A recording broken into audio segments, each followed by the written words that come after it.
fruitful. For that, let's turn over to Ambassador Yusuf Sule to give us an insight into who the man Sadauna was. Yes, he was a leader, a true leader with all the qualities of leadership. A true leader who led by example. A leader whose leadership was accepted by all and sundry, irrespective of tribe or religion. A leader who led with the philosophy of a herdsman. The herdsman that sacrificed his life, his health, his comfort for his cattle.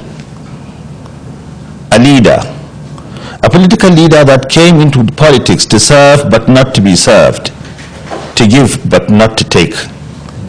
A leader whose philosophy then, if used today, could solve all the problems of Nigeria, political, economic, and social. He was a leader whose leadership cut across tribal, religious, and cultural boundaries. A true leader who led by example. A leader who believed in division of responsibility. He believed that some people are destined to be rulers, some are destined to be workers, some are destined to be this or that, and each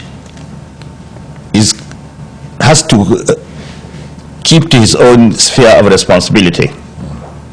He used to tell us in those days, and that was what made him great, that you cannot do two things at the same time. Any of my ministers that wants to go into business should resign his appointment. I will encourage him. But you cannot do two things at the same time. You cannot be a minister and a businessman at the same time. That was Sadauna, a leader who studied the problems of his own people and worked to solve those problems. Yes, that was Sadauna. His greatest achievement is something that we should learn today. Sadauna, under his leadership, had all northern Nigeria, all the tribes of northern Nigeria united. There was no question of religion or tribe or status. No. One day, if I may tell you this small story, the Sadauna went to the Kingsway to do shopping. He met some students and he asked them what they were doing. They said they were window shopping. Then he said, let each one of you go and pick one item, I will pay. They did. And he asked his servant to go and settle the bill. Unfortunately for him, the servant, he asked one of the boys, where do you come from? What tribe are you? When Sadauna heard this, he said, don't ever ask such questions. He is my son. It doesn't matter where he comes from. I am his father. If you ask such questions again, I will dismiss you. That was Sadauna. In those days, people in the north did not call themselves by the names of their tribes or religion. They were all Yang Ariwa, northerners. Right. That was the Sadauna. Right. A great leader. What happened along the lines? Today, are there cracks? Are there no cracks? How did the cracks come about? Could we sit back today and say the Ariwa that the Sadauna talked about is the Ariwa today? No. Today, we are no longer what we were. What is happening today is not in our character. The norms and values left by Sadauna and our founding fathers are no longer with us. They are not with us. Today, as I have often described the situation, the institution of family has broken down. Respect for elders and constituted authority, which used to be our cardinal principle in our society, is now at its lowest ebb. Honesty, why it does not pay, has become meaningless. Symptoms of revolt loom large in the horizon.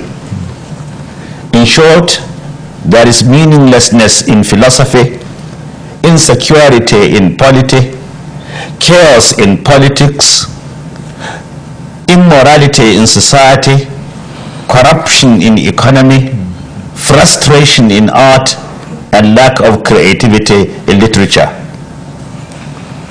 This is not what the North used to be, or Nigeria as a whole.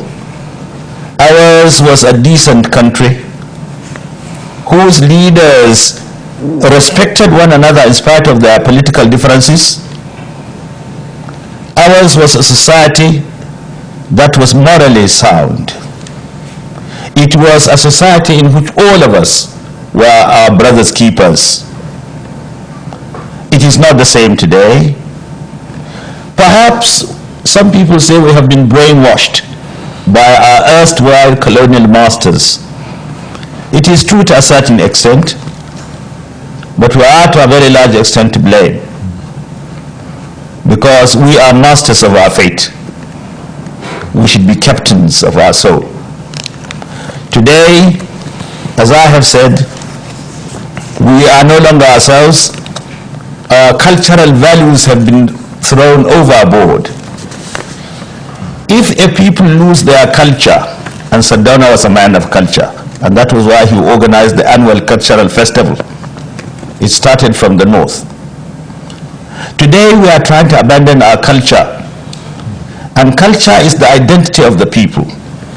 People often mistake culture as mere dancing and singing. It is much more than that.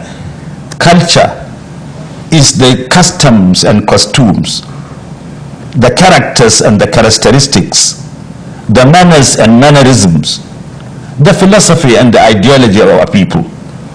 Culture is the totality of a people's experience. Culture is the way of life of the people. Sadauna in those days adhered to the culture of the people. We had an identity. We had respect for one another. Our society was morally sound. There was little corruption, and so on and so forth. However, in spite of the ugly picture I have painted, I believe we can still get out of the woods. I am not a pessimist, I'm an optimist. I believe that if we can revive the glory of the past by reminding us of the good achievements, the success of the Sadauna and his like. If we recall what the Sadauna did and emulate his example, we can certainly revive the glory of the past. Right. I'm glad to say, under the present political dispensation, with some of the leaders determined to revive that glory, I am beginning to see a light at the end of the tunnel. I do hope the struggle will continue.